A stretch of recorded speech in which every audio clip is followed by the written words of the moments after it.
Alexei rotated sharply to face the door as he sat up in his bed. The black, smoky mist was there again, hovering in the doorway, stretching from the floor to the top of the doorway, and with it came the smell of rot, decay, an imbalance in nature that persisted, haunting Alexei's dreams and now his reality.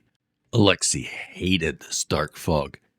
He wasn't frightened of it anymore. It angered him. He had pretended everything was fine before, that the world around him, although isolated and secluded, offered him peace. Sure, there was more beyond the borders of what he was accustomed to, but now he embraced the dark cold.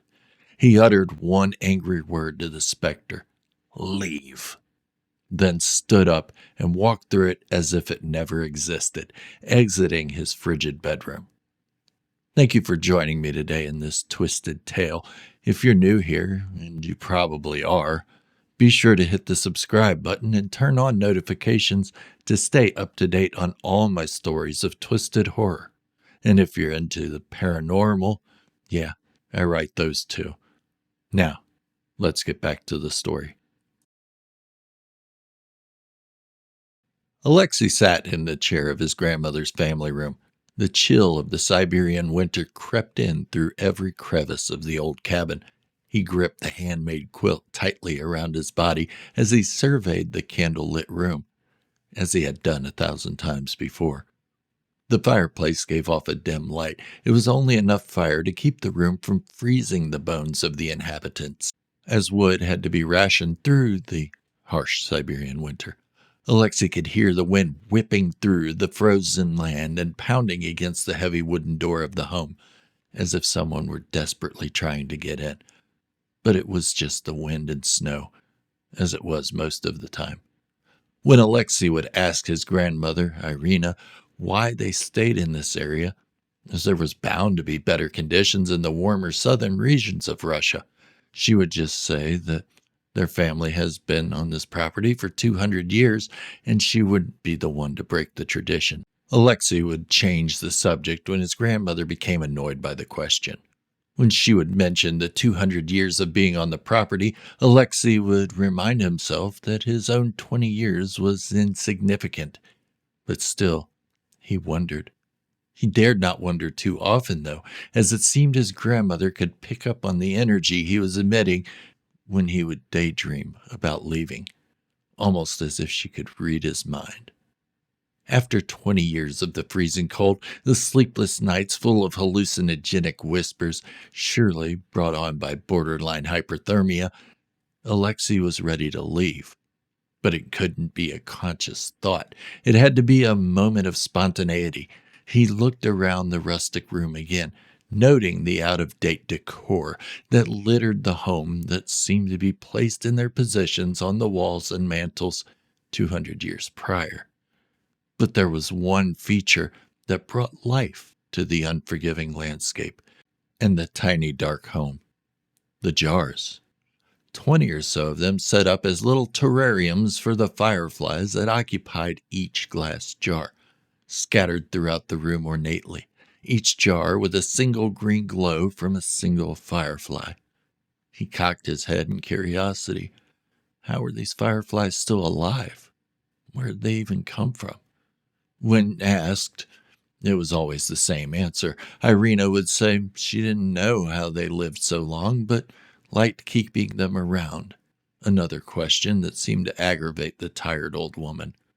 The sun hung low on the horizon as the last rays of light peeked into the frost-covered window, the only window of the house, and it was barely big enough to see anything other than crystallized light breaking its borders. The ice crystals on the window caused the beam of dying sunlight to split through the room, as it had done every afternoon. It seemed in unison that the fireflies would converge to the light, gathering in it in their jars, almost like they were basking in it. These fireflies were indeed special, as grandmother Irina had said, and as puzzling as these normally nocturnal creatures were, they were beautiful to watch for Alexei. They were entertainment in the house, and going outside was impossible for extended periods other than to gather diminishing firewood or check the fishing lines on the frozen lake. So it was just Alexei, his grandmother Irina, and the Fireflies every winter. The winters were long. The boredom was abundant. As the sun dropped beneath the horizon, Alexei watched as the Fireflies dipped in their jars. Curious behavior. Then the boredom set in, so Alexei made his way to his bedroom, which was barely big enough for his bed. There was no door to close, as this would prevent the limited heat source from keeping him from freezing to death at night. Alexei fell to his bed, mindful of his thoughts of far-off, warmer climates. But he couldn't help but let one thought creep in. Then he heard Irina call his name from the other room, followed by a question, sweet and loving. "Are you okay?" He replied with a groan, breaking his thought process, which was helping him to stay warm. "Yes, babushka, I'm just tired." But he could swear he heard a chuckle in response. Alexei allowed his thoughts to shift to his parents, as dangerous as that may be. He lay in the tiny bed in the tiny bedroom, restricted by the cold wooden walls surrounding him, but still unconfined in his imagination. He was told his parents went out for food, hunting or something, but they never returned, nor were they ever found. This is not uncommon in these parts. People often lose their lives in the snow, and their bodies would sink into the mire as the frost thawed in late spring, never to be found. But how could they leave him like this? Why would they? The hopes that his parents had survived dwindled and vanished years ago. "Alexei, what are you doing?" Another call from Irina.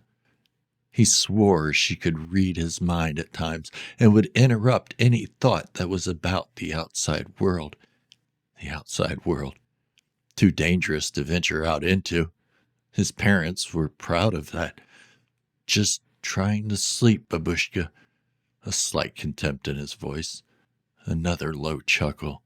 So he shut his eyes and went to sleep. The wind outside had become like white noise to Alexei.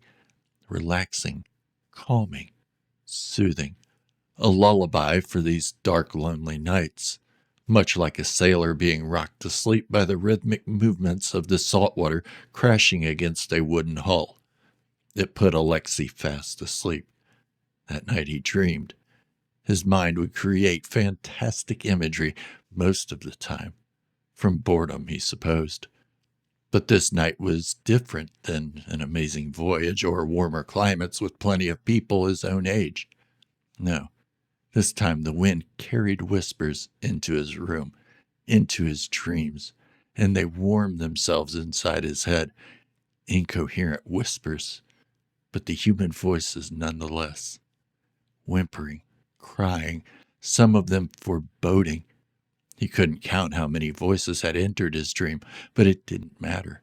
Alexei felt a chill and instinctively pulled his quilt tighter around his body, tucking it under his feet, his mind unaware of what his body was going through. Just as the voices had begun, they abruptly stopped, and Alexei jolted awake by the creaking of the wood floor at his doorway. Startled and barely able to open his eyes, Alexei turned to see Irina standing in the doorway, a concerned look on her face, not one of loving or caring, but of concern over his thoughts. "I had the dream again, babushka, the one with the voices." His grandmother gave a tender smile. "You know this wind can play awful tricks on the mind. When you live as long as I have, you tend to ignore it." Which made Alexei wonder, how old is she? So he asked again. Her answer was always the same as every other answer. All her answers were always the same scripted retorts. "Older than I feel, Vnuk." And she returned and walked away. By this point, he had no idea how long he had slept.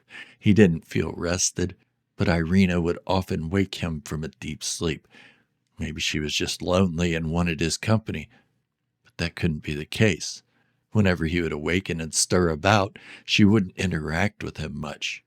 Whatever the reason, Alexei dropped his feet from the bed, 2 pairs of ragged socks on each foot covering them as they hit the cold floor, rubbed his eyes, and stood to leave his tiny bedroom. As he walked into the family room, he passed the bookcase with a few old, tattered books, remembering when Irina would read to him at night. She never taught him to read, but that was okay. He liked hearing the stories she told, and she often said being able to read is a burden.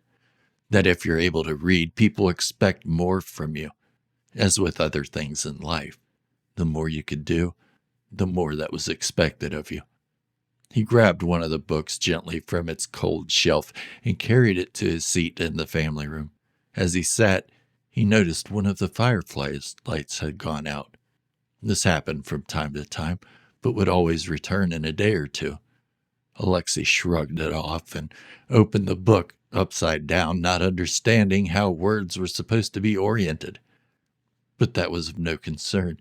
Even if he knew how to position the book or where to start reading, he just liked looking at the mystery in his gloved fingers. Alexei opened the worn leather-bound cover and began turning the crinkled and stained parchment pages one by one. Curious, he called out to his grandmother, "How old is this book, babushka?" Irina entered the room from the dining area where she spent most of her time. "Oh, I don't know, Alexei. They're all very old." She sat next to him and told him to turn the book upright in his hands. "Babushka, will you teach me to read?" She just gave a sort of smile. "No, reading is for dreamers." Alexei with a puzzled look. "But you read." Irina gave a stern look. "I only read to you, Vnuk. I wish I had never learned. You have to understand this is to protect you." It was always the same. Alexei joined Irina at the dining table for their repeat of fish and what little vegetables they could ration. They didn't speak much anymore. Seclusion does that.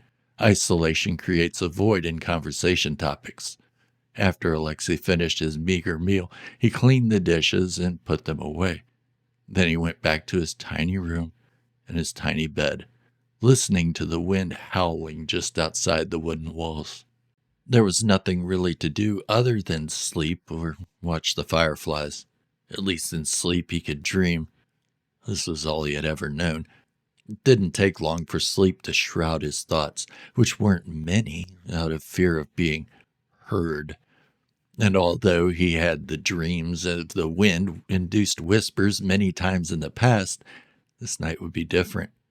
As Alexei's mind drifted deeper into slumber, the whispers began again, this time more audible. "Free us, Alexei," they would murmur over and over, at least a dozen voices, carrying on the wind like a soft feather in the breeze, brushing his ears with a gentle hiss. There were no faces, just the voices in the wind, until he felt as if he was suddenly jolted awake violently. As his eyes opened, he saw Irina standing over him, swinging a pot with light smoke pouring out of it. He began to speak, but the old woman bent down and put her finger to his lips and continued swinging the small metal pot with the awful smoke above him. "You need to be cleansed, Alexei."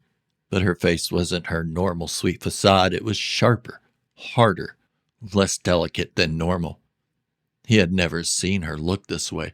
"This will help you sleep." She didn't seem to move her mouth. Another dream? Surely not. He could smell the spices burning in the pot. He could feel his lungs filling with the disgusting smoke. Not suffocating, just a rancid taste beneath the spicy smell. He then fell into a deep, dreamless sleep. The next morning he awoke to more howling wind and more falling snow, which he could see from the small window in the main room where the fireflies were. Where did they go? The fireflies, the jars, all gone. Irina joined him at the window. Winter will be over in a couple of months. Alexei turned and gazed at her wrinkled, ancient-looking face. "What were you doing to me last night?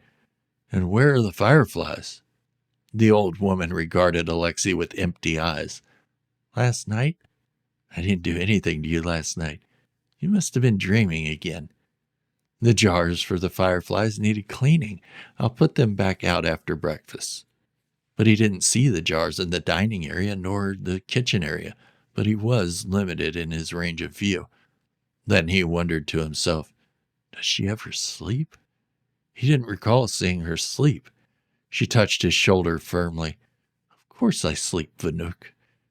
Alexei jerked his shoulder out of her tight grasp, which tore the seam of his already withered wool sweater.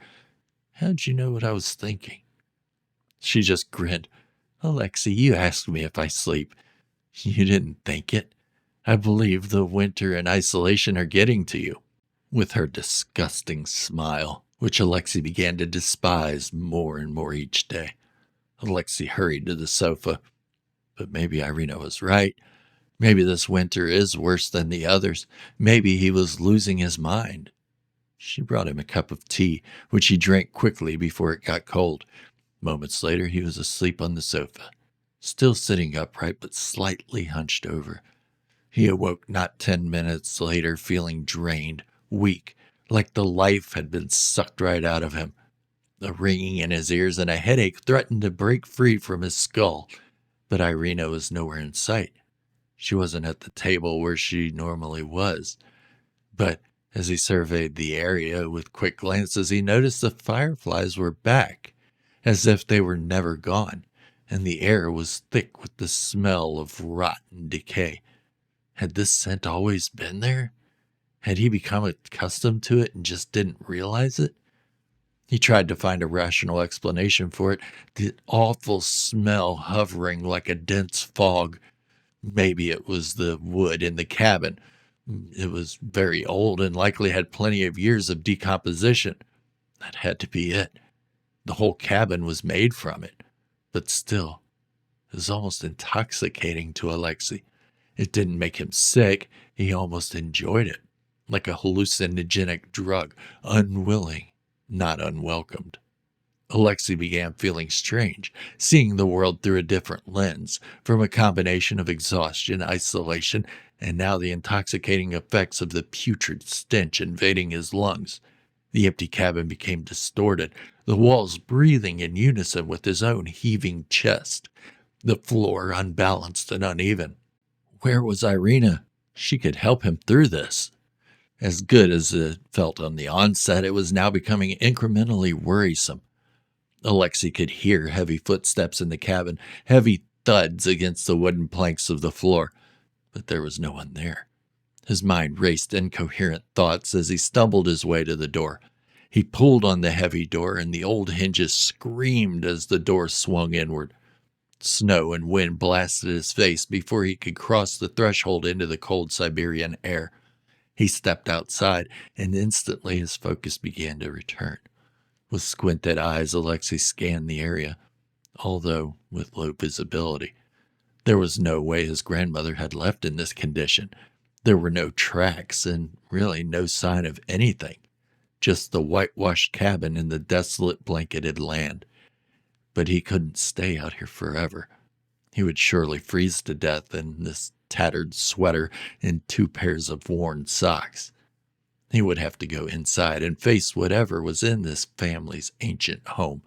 The frigid air had sent a shock through his body. His vision had returned to normal, but he still felt off, not like himself. Determined to find the cause of the stench, he pulled the collar of his dingy brown sweater over his mouth and nose to try to keep the horrific smell from entering his lungs once more, and stomped into the house, dislodging the snow from his socks. He didn't feel the cold biting his wet toes as he slammed the door shut behind him. The smell was still there. He could taste it seeping through his sweater. Although filtered, it was still there. The effects suppressed, but still slightly present. Alexei searched the cabin, his small bedroom, nothing. The family room, nothing but the fireflies and old decorations. He crossed the invisible line into the kitchen and dining area, and the same result. There was no sign of anything causing this offensive odor. As he searched every nook and cranny, the smell became more and more intoxicating until he submitted to its will and dropped his makeshift mask. The floor became uneven and unsteady as he trudged his way to his grandmother's room.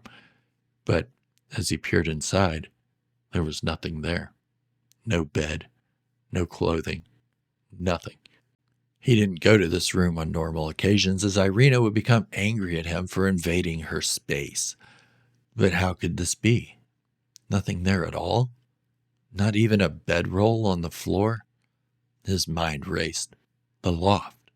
Maybe she had made that her home. He returned to the family room and steadied his feet as he began to ascend the ladder against the wall to the loft. His mind became a blur, transforming, his intent clear. Find the origin of the smell. With each step up the ladder, his mind became clearer, although different. His thoughts were different, his mind accepting of the odor. He could hear the wind beating the door, the snow pelting the roof as he drew closer to the top of the cabin, each step more steady than the last, until finally his eyes peeked over the loft floor, and not 2 inches from his face, Irina's own face staring directly at him blankly as she lay on her side. The smell was thick, drowning out the cold. The door beat harder below him, frantically trying to give way to the cold outside. Alexei stared into Irina's blank dead eyes. Just where I left you, babushka. He then smiled as he climbed higher and scanned the loft. At least 20 bodies, lifeless, half frozen, varying degrees of decay. The wandering couple he'd like to call his parents, his grandmother, and others he called siblings or cousins. All of them just would-be travelers seeking refuge from the cold with no real blood ties to Alexei. He gave the corpses a condescending smile and descended the stairs. The aroma bathing the cabin was no longer offensive to the man.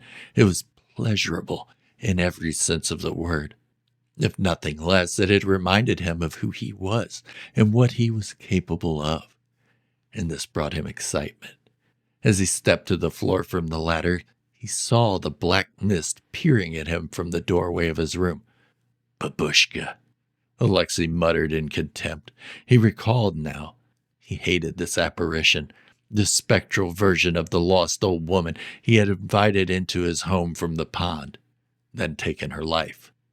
The mist vanished with the sound of a dozen voices crying out and the fireflies beating themselves against their glass jars in a panic. He could hear the sounds of their tiny bodies pinging on the inside of their crudely made glass homes. But this also excited Alexei. He laughed into the cold air, then retreated to his room, this forced, fake persona gone. The next morning, Alexei awoke from the deepest sleep he had had in God knows how long. God. Funny word, that one, Alexei thought. The wind was picking up again with the morning sunrise, the cabin door rattling with the familiar sounds of winter. Then, something different. Another familiar sound. A centralized pounding on the door. Someone was trying to get in, or at least get his attention. He quickly arose from his bed and made his way to the tiny window of the family room.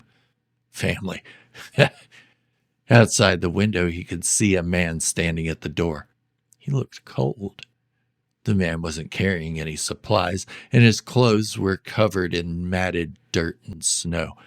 He must be lost. Alexei smiled, but regained a meager composure as the door once again screamed to life.